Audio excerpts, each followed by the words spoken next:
Madam, ನಾನು assistant ಅಲ್ಲ. ಓ, job ಏನಾದರೂ ರಿಸೈನ್ ಮಾಡಿಬಿಟ್ಯಾ? ಅಯ್ಯೋ, ಹಾಗಲ್ಲ ಮೇಡಮ್. ನಾನು ನನ್ನ ಕಂಪನಿಲಿ ಅಸಿಸ್ಟೆಂಟ್ ಅಲ್ಲ, ನಾನೇ ಬಾಸ್.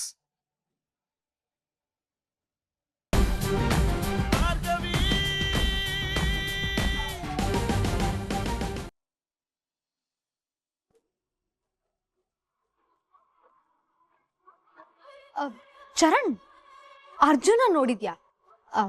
ಮಾವ ಕೇಳ್ತಾ ಇದ್ರು, ಅದಕ್ಕೆ ಕೇಳ್ತಾ ಇದ್ದೀನಿ. ನೋಡು, ಅವನ ಹೆಸರು ಎತ್ಬೇಡ. ನೀನು ನನ್ನ ಜೊತೆ ಮಾತಾಡ್ಬೇಡ. ಮಾವ ಕೇಳಿದ್ರು ಅಂತ ಕೇಳ್ದೆ, ಅದಕ್ಕೆ ಯಾಕೆ ಇಷ್ಟು ಕೋಪ ಮಾಡ್ಕೋತೀಯ? ಆದ್ರೂ ಅವನು ನಿನ್ ತಮ್ಮ ಚರಣ್, ಅವನ ಮೇಲೆ ಯಾಕೋ ಇಷ್ಟೊಂದು ಮನಸ್ತಾಪ? ನಾನು ಯಾರ ಹತ್ರ ಮಾತಾಡ್ಬೇಕು ಮಾತಾಡಬಾರ್ದು ಅಂತ ನಿನ್ನಿಂದ ತಿಳ್ಕೊಳ್ಬೇಕಾಗಿಲ್ಲ. ಹಾಗಲ್ಲ, ಅವನು ನಿನ್ ಒಡ ಹುಟ್ಟಿದ ತಮ್ಮ ಚರಣ್. ನೀನ್ ಅವನ ಜೊತೆ ಕ್ಲೋಸ್ ಆಗಿದ್ದಿದ್ರೆ ಅವನ್ ಪ್ರೀತಿ ವಿಚಾರನ ನಿನ್ನ ಹತ್ರನೇ ಹೇಳ್ಕೊತಾ ಇದ್ದ. ಮನೇಲಿ ಎಲ್ಲರಿಗೂ ಅವನ್ ಬಗ್ಗೆ ಅನುಮಾನ ಇದೆ ಚರಣ್. ಆದ್ರೆ ಏನ್ ಮಾಡೋದು, ಅವನು ಬಾಯೇ ಬಿಡ್ತಿಲ್ಲ. ಯಾಕೆ ಬೃಂದ ನೀನ್ ಹೀಗೆ ಅವನ ತರನೇ ಮಾತಾಡ್ತೀಯಾ? ಇಲ್ಲಿ ಬಂದು ಅವನ ಬಗ್ಗೆ ಚಾಡಿ ಹೇಳ್ತೀಯಾ? ನಿನಗೇನು ಅನ್ಸೋದೇ ಇಲ್ವಾ? ಗಂಡನ ಹತ್ರ ಮಾತಾಡೋದನ್ನ ಚಾಡಿ ಅಂತ ಹೇಳಲ್ಲ ಚರಣ್. ಬಂದ ಸಂಬಂಧ, ಗಂಡ ಹೆಂಡತಿ ಮಧ್ಯ ಗುಟ್ಟಿನ ಮಾತಂತಾರೆ. ಅದೆಲ್ಲಿ ನಿನಗೆ ಅರ್ಥ ಆಗತ್ತೆ? ಹೋಗ್ಲಿ ಬಿಡು. ಚರಣ್, ಒಂದ್ ವೇಳೆ ಅರ್ಜುನ್ ಪ್ರೀತಿಸಿದ ಹುಡ್ಗಿನ ಮದ್ವೆ ಆಗಿ ಮನೆ ಕರ್ಕೊಂಡ್ ಬಂದ್ರೆ ಏನ್ ಮಾಡ್ತೀಯಾ? ಇವಾಗ ಯಾಕೆ ಹೀಗೆ ಕೇಳ್ತಿದ್ಯಾ? ಹೇಳು ಚರಣ್, ಪ್ಲೀಸ್. ನೀನ್ ಸಪೋರ್ಟ್ ಮಾಡ್ತೀಯಾ ಇಲ್ವಾ? ಖಂಡಿತ ಸಪೋರ್ಟ್ ಮಾಡಲ್ಲ. ಮಾಮ್ ಡ್ಯಾಡು ಅವನ ಮದ್ವೆ ಬಗ್ಗೆ ಬಹಳಷ್ಟು ಕನಸುಗಳು ಕಟ್ಕೊಂಡಿದ್ದಾರೆ. ಅವನು ಎಲ್ಲಾರ್ಗೂ ಮೋಸ ಮಾಡಿದ್ದಾಯ್ತು, ಸಂಧ್ಯಾ ಸಾವಿಗೆ ಕಾರಣ ಆಗಿದ್ದು ಆಯ್ತು. ಈಗ ಮನೆಯವ್ರಿಗೂ ಮೋಸ ಮಾಡ್ತಾನೆ ಅಂದ್ರೆ ನಾನು ಯಾಕೆ ಸುಮ್ಮನೆ ಇರ್ಲಿ? ಯಾರ್ಯಾರನ್ನ ಮನೆಗೆ ತುಂಬಿಸ್ಕೊಂಡು ಇವಾಗ ಆಗ್ತಿರೋ ಅವಾಂತರನೇ ಸಾಕು. ನೋಡು, ಮತ್ತದೇ ತಪ್ಪು ರಿಪೀಟ್ ಆಗೋದು ಬೇಡ.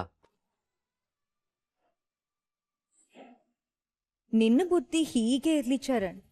ಎಲ್ಲಿ ನೀನು ಅರ್ಜುನಿಗೆ ಸಪೋರ್ಟ್ ಮಾಡಿ ನನ್ನ ತಮ್ಮ ಆದ್ರೂ ಚೆನ್ನಾಗಿರ್ಲಿ ಅನ್ನೋ ಹಳೆ ಡೈಲಾಗ್ ಹೊಡಿತೀಯೋ ಅನ್ಕೊಂಡಿದ್ದೆ. ನೀನು ಅವನು ದೂರ ಇದ್ದಷ್ಟು ಒಳ್ಳೇದು. ಆಗ ಭಾರ್ಗವಿ ವಿಷಯ ನಿನಗೆ ಲೇಟಾಗಿ ಗೊತ್ತಾಗತ್ತೆ. ಅಯ್ಯೋ ಚರಣ್, ನಾನು ಹೇಳದೆ ಮರ್ತ್ಬಿಟ್ಟಿದ್ದೆ.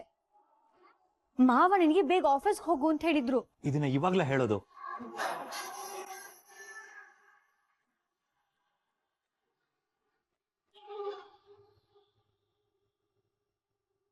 ಅರ್ಜುನ್, ಪಾಪ ಕಣೋ ನೀನು. ಈಗ ನಿನ್ ಪರವಾಗಿ ವಾದ ಮಾಡಕ್ಕೆ ನಿಮ್ಮ ಅಣ್ಣನೂ ಇಲ್ಲ.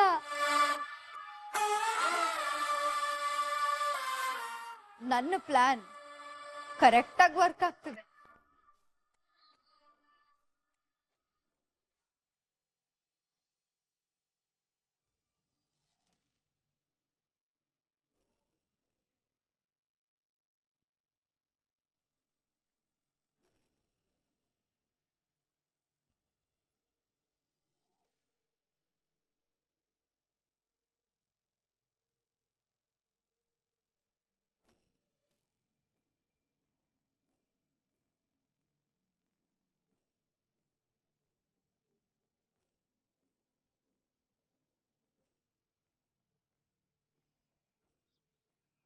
ಅಣ್ಣ, ಏನಾಯ್ತು?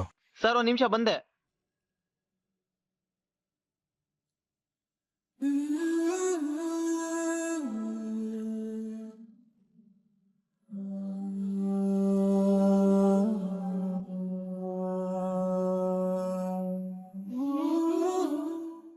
ಭಯ ಆಗ್ತಿದ್ಯಾ?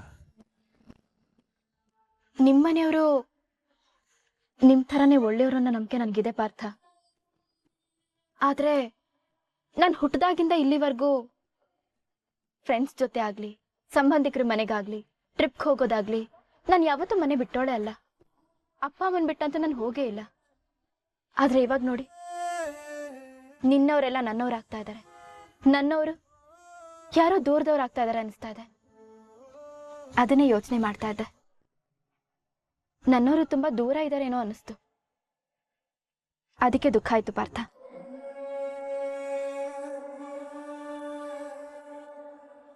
ಮೇಡಮ್, ಹೆದರ್ಕೋಬೇಡಿ. ನಾನೀಗ ನಿಮ್ಮ ಮದುವೆ ಆಗಿದ್ದೀನಿ. ನನ್ನ ಫಸ್ಟ್ ಪ್ರಿಯಾರಿಟಿ ಯಾವತ್ತಿದ್ರೂ ನೀವೇ ಆಗಿರ್ತೀರ. ನನ್ನ ನಂಬಿ ಬಂದಿರೋ ನಿಮ್ಮ ಕೈನ ನಾನು ಯಾವತ್ತೂ ಬಿಡಲ್ಲ. ಹಾಗೆ ನೀವು ನನ್ನ ಬಿಟ್ಟು ಹೋಗ್ಬಾರ್ದು, ಓಕೆನಾ?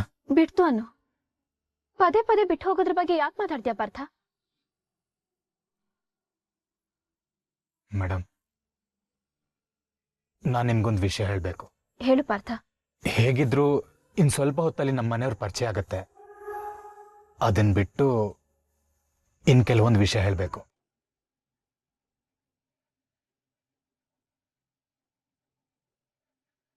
ಮೇಡಮ್, ನಾನು ಅಸಿಸ್ಟೆಂಟ್ ಅಲ್ಲ.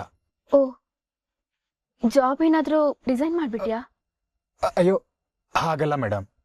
ನಾನು ನನ್ನ ಕಂಪನಿಲಿ ಅಸಿಸ್ಟೆಂಟ್ ಅಲ್ಲ, ನಾನೇ ಬಾಸ್.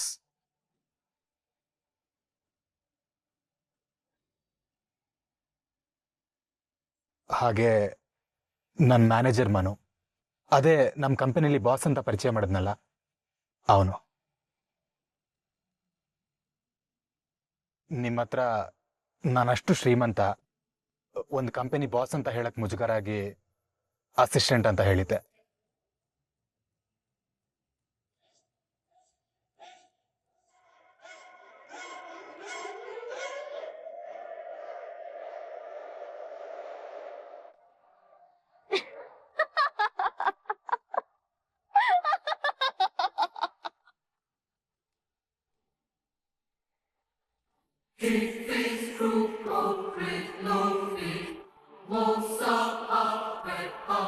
ಪಾರ್ಥ, ನೀನು ಅಸಿಸ್ಟೆಂಟ್ ಆದ್ರೂ ಆಗಿರು, ಬಾಸ್ ಆದ್ರೂ ಆಗಿರು, ನೀನ್ ಮಾಡೋ ಕೆಲ್ಸನ ನೀನ್ ನಿಷ್ಠೆಯಿಂದ ಮಾಡ್ತಿದ್ಯಾ ಇಲ್ವಾ ಅನ್ನೋದನ್ನಷ್ಟೇ ನಾನು ಗಮನಿಸ್ತೀನಿ. ನಮ್ಮಮ್ಮ ಯಾವಾಗ್ಲೂ ಒಂದ್ ಮಾತು ಹೇಳ್ತಾ ಇದ್ರು, ಗಂಡ ಹೇಗಿದ್ರು ಸಹಿಸ್ಕೋಬಹುದು, ಆದ್ರೆ ಮೈಗಳ್ಳ ಸೋಂಬೇರಿ ಆಗಿದ್ರೆ ಅವನನ್ನ ಹೆಂಡತಿಯಿಂದ ಸಹಿಸ್ಕೊಳಕ್ ಆಗಲ್ಲ ಅಂತ. ನನ್ಗೆ ಹೆಂಡತಿಯಾಗಿ ಆ ಮಾತು ಸರಿ ಅನ್ಸುತ್ತೆ. ನೀನ್ ಮಾಡೋ ಕೆಲ್ಸನ ನಾನು ಗೌರವಿಸ್ತೀನಿ. ನೀನ್ ದೊಡ್ಡ ಜಾಬ್ ಅಲ್ಲಿ ಇದೆಯಾ ಇಲ್ವಾ, ಅಥವಾ ನಿನ್ ಹತ್ರ ದುಡ್ಡಿದ್ಯಾ ಇಲ್ವಾ ಅನ್ನೋದು ನನಗೆ ದೊಡ್ಡ ವಿಷಯ ಆಗೋದೇ ಇಲ್ಲ. ಇಬ್ರು ಗಟ್ಟಿಯಾಗಿದ್ದೀವಿ, ಇಬ್ರು ದುಡ್ಕೊಂಡೆ ತಿನ್ನೋಣ ಬಿಡು.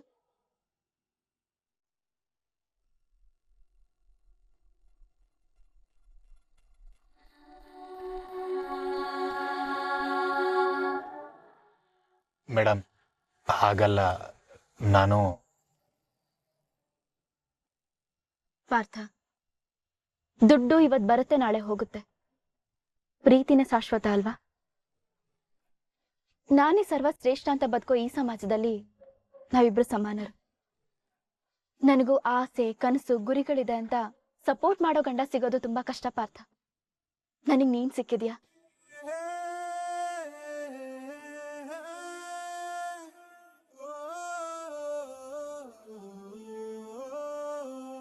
ನೀವು ತುಂಬಾ ಒಳ್ಳೆಯವರು.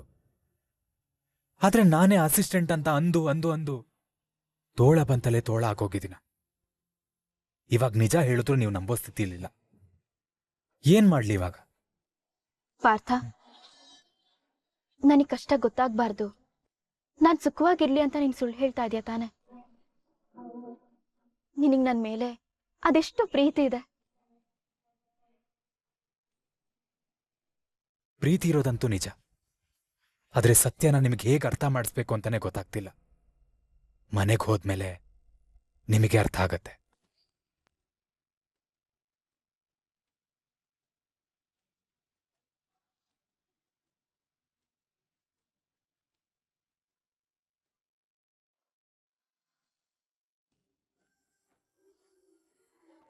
ಅದಕ್ಕೆ ನಾನೇನೋ ಕೇಳಿದ್ರೆ ನೀನು ಬೇಜಾರು ಮಾಡ್ಕೊಳಲ್ವಾ?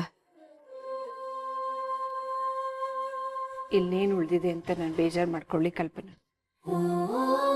ಯಾರು ಏನೇ ಅಂದ್ರು ತಾಕ್ದೇ ಇರೋ ಪರಿಸ್ಥಿತಿಗೆ ತಲುಪಿಬಿಟ್ಟಿದೀವಲ್ವಾ ನಾವು. ಅಣ್ಣನ ಕೋಪ ನನಗೆ ಅರ್ಥ ಆಗುತ್ತೆ ಅದಕ್ಕೆ. ಆದರೆ ನಾವೇ ದುಡುಕಿ ನಮ್ಮ ಕೂಸನ್ನ ಮನೆಯಿಂದ ಆಚೆ ಹಾಕ್ಬಿಟ್ವೇನೋ ಅನ್ಸುತ್ತೆ. ನಾವಿನ್ನೇನು ಮಾಡಬೇಕಾಗಿತ್ತು ಹೇಳು ಕಲ್ಪನಾ? ಬೃಂದ ಮದ್ವೆ ಮಾಡ್ಕೊಂಡು ಹೋದಾಗ ನಾವೆಲ್ಲ ಅದು ಎಷ್ಟು ನೋವು ಸಂಕಟ ಅನುಭವಿಸಿದೀವಿ ಅಂತ ಭಾರ್ಗವಿಗೆ ಗೊತ್ತಲ್ವಾ? ಆದ್ರೂ ಅವಳು ಹೀಗೆ ಮಾಡೋದ? ಅವರಪ್ಪ ಅವಳನ್ನ ಮನೆಯಿಂದ ಹೋಗು ಅಂದ್ರು, ಇವಳು ಹೋದ್ಲು. ಅಪ್ಪ ಮಗಳ ನಡುವೆ ಇರೋ ಕೋಪ ತಾಪದಲ್ಲಿ ಈ ತಾಯಿ ದುಃಖ ಯಾರಿಗ ಅರ್ಥ ಆಗತ್ತೆ ಹೇಳು? ಭಾರ್ಗವಿ ತಪ್ಪು ಮಾಡಿಲ್ಲ ಅಂತ ನಾನು ಹೇಳ್ತಿಲ್ಲ. ಅದಕ್ಕೆ ಬೇರೆಯವ್ರ ಕಷ್ಟ ನೋವನ್ನ ತನ್ನ ಕಷ್ಟ ಅನ್ಕೊಳ್ಳೋಳು. ನಮ್ ಯಾರ ಮನಸ್ಸಿಗೂ ನೋವು ಆಗದೆ ಇರೋ ನೋಡ್ಕೊಳ್ಳೋ ಅಂತೋಳು. ಇವತ್ತು ಬೇಕು ಅಂತ ಹೇಗೆ ಮಾಡಿದ್ಲು ಅಂತ ಅನ್ಕೋತೀಯ ನೀನು? ಅರ್ಜುನ್ ಬಗ್ಗೆ ಒಂದ್ಸರಿ ಯೋಚನೆ ಮಾಡಿ ನೋಡು. ಅಣ್ಣಂಗ ಆಪರೇಷನ್ ಆದಾಗ ಎಷ್ಟು ದುಡ್ಡಿನ ಸಹಾಯ ಮಾಡ್ದ ಅವನು. ಹಾಗೆ ಭಾರ್ಗವಿ ನನ್ಗಿಷ್ಟ ಅನ್ನೋ ಸತ್ಯನ ಬಂದು ನಿಮ್ಮ ಹತ್ರ ಹೇಳ್ದ. ಅದಾದ್ಮೇಲೆ ನಮ್ಗೆ ಎಷ್ಟು ಸರಿ ಸಹಾಯ ಮಾಡಿಲ್ಲ. ಅದಕ್ಕೆ ಈ ಮನೆ ಮಗನ್ ತರ ಇದ್ದ.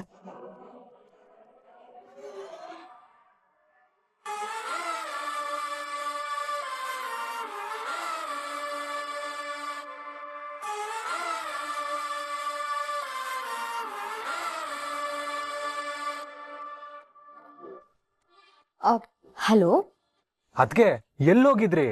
ಎಷ್ಟು ಸಲ ಕಾಲ್ ಮಾಡ್ದೆ ಗೊತ್ತಾ? ಬಿಸಿ ಬರ್ತಾ ಇತ್ತು. ಅಯ್ಯೋ ಸಾರಿ ಅರ್ಜುನ್, ಅದು ನನಗೆ ಬೇಕಾಗಿರೋರೊಬ್ರ ಹತ್ರ ಮಾತಾಡ್ತಿದ್ದೆ, ಗೊತ್ತಾಗ್ಲಿಲ್ಲ. ಪರವಾಗಿಲ್ಲ ಬಿಡಿ. ಅದಕ್ಕೆ ಅದು ನನ್ನ ಹೆಂಡತಿ ಮನೇಲಿ ದೊಡ್ಡ ಪ್ರಾಬ್ಲಮ್ ಆಗೋಗಿದೆ. ಅಯ್ಯೋ ಹೌದಾ ಅರ್ಜುನ್? ಯಾಕೆ? ಯಾರು ಏನ್ ಮಾಡಿದ್ರು? ಅಪ್ಪಿ ತಪ್ಪಿ ಆ ಹುಡುಗಿನ ಮನೆಯಿಂದ ಆಚೆ ಕಳ್ಸಿಲ್ಲ ತಾನೆ? ಅದೇ ನಡೆದಿದ್ದು. ಅದಕ್ಕೆ ನಾನೀಗ ನನ್ನ ಹೆಂಡತಿನ ಕರ್ಕೊಂಡು ಮನೆಗೆ ಬರ್ತಾ ಇದ್ದೀನಿ. ನಮಗ್ ನೀವೇ ಹೆಲ್ಪ್ ಮಾಡ್ಬೇಕು. ಅದಕ್ಕೆ ಅಷ್ಟೇ ತಾನೇ ಅರ್ಜುನ್? ಸರಿ, ನೀವಿಬ್ರು ಬನ್ನಿ, ನಾನೇ ನೀವಿಬ್ರನ್ನ ಮನೆ ತುಂಬಿಸ್ಕೋತೀನಿ.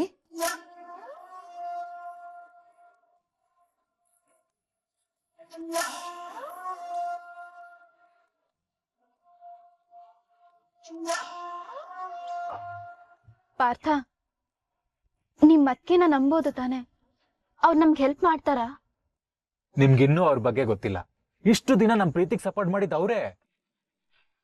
ಅಷ್ಟೇ ಯಾಕೆ, ಅವತ್ ಮದ್ವೆಯಿಂದ ಓಡ್ ಬಂದಾಗ ಡ್ಯಾಡ್ನ ಕನ್ವಿನ್ಸ್ ಮಾಡಿದ್ದು ಅವ್ರೇ.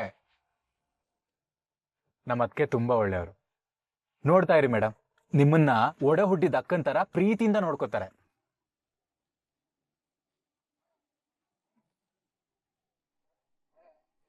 ಹೇಗಾದ್ರೂ ಇರ್ಲಿ, ಆದ್ರೆ ನನ್ನ ಒಡ ಹುಟ್ಟಿದ ಅಕ್ಕ ಬೃಂದನ್ ಥರ ಮಾತ್ರ ಇರದೇ ಇರ್ಲಿ.